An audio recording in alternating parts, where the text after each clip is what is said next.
Being great at sales is essential to your business and your career, but you and I both know that the stress of selling and dealing with constant rejection can be an emotional drain.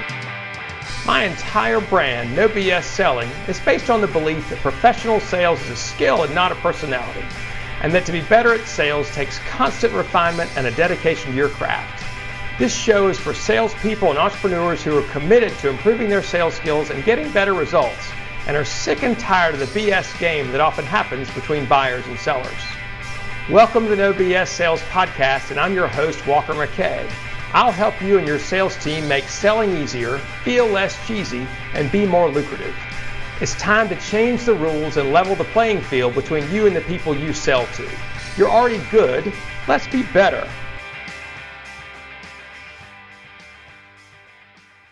Welcome to the No BS Sales Podcast.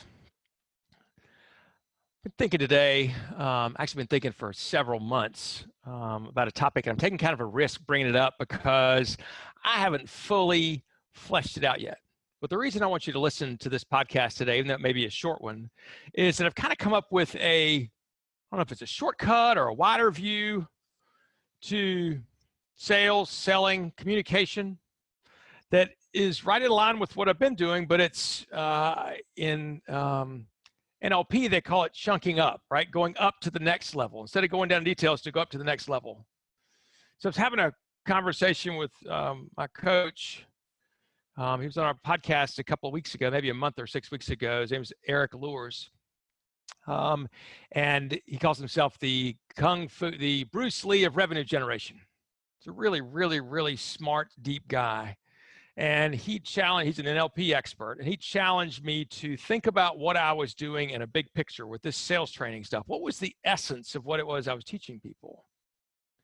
And as I processed that and thought about that and spent a bunch of time with him, what I realized and what really attracted me to this methodology of selling and what really drives me to kind of create more and do more was I'm teaching people how to be selfless.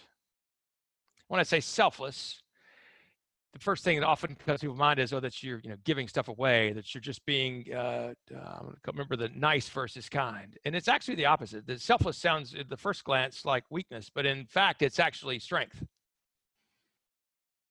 So in sales, being selfless means not making the sales call about you. It has not done correctly. It has nothing to do with you. Your job is to keep your damn opinions to yourself, and is to go and discover in your prospect, what are their opinions? What do they think? What do they think is bothering them? What do they think the real problems are? And not to argue with them, but to have a conversation, if you help them explore why they think those are problems and what may be a deeper problem, what may be causing it. And to find out things like, what did they try to do about it? And did that work? And how much did it cost them? And help them think, it's not a big deal. And even beyond that, begin to think, what happens if they don't fix it? So in having these conversations with folks, none of this is about the salesperson.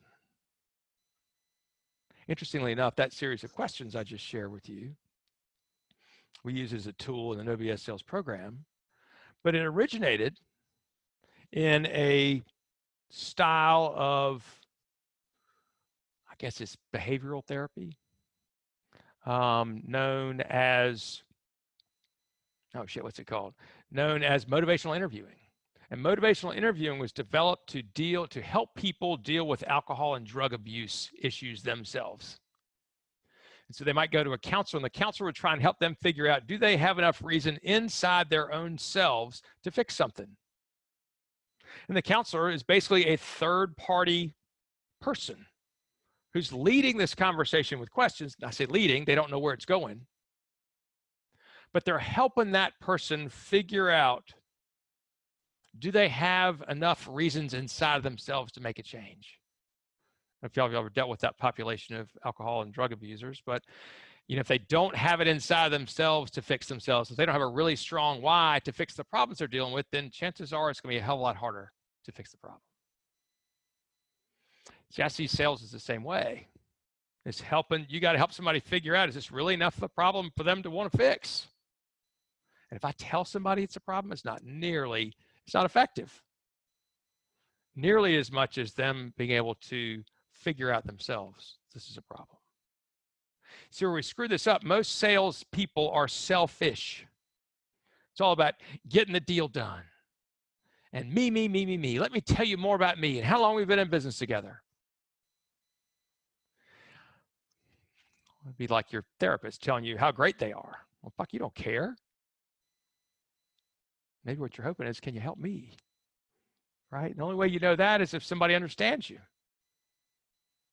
So as I started thinking about this selfless thing and how that really related to all communications, all great communications. Because as I think about that, we used to laugh about this a long time ago, is what we really do sell is communication training, just we didn't think anybody would pay us for that.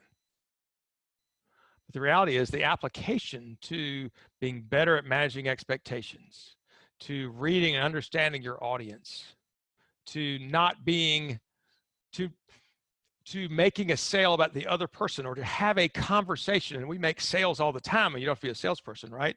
To understand somebody. Even to understand somebody, you've got to, you got to dig in and not make it about you. Because once you inject your opinion into things, you're taking them out of the equation.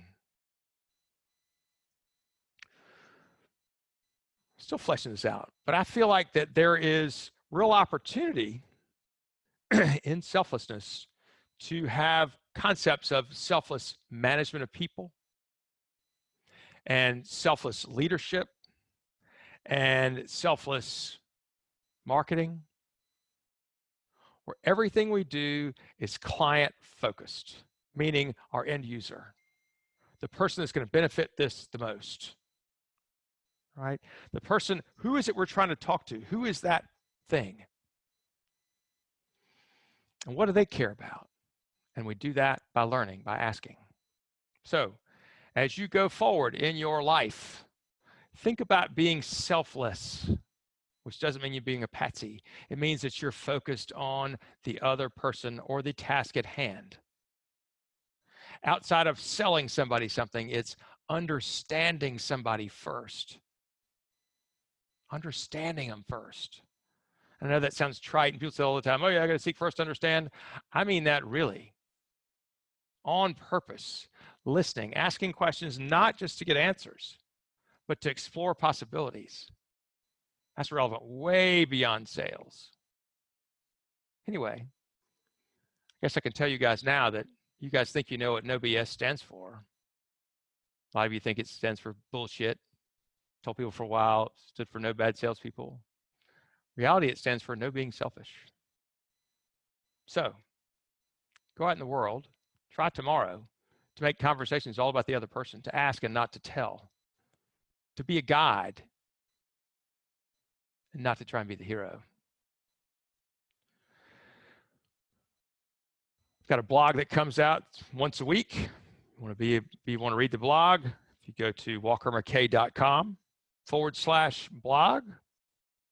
Also have a newsletter that you can sign up for on my website, and a course, or if you want to learn about how to sell selflessly, learn the No BS sales system.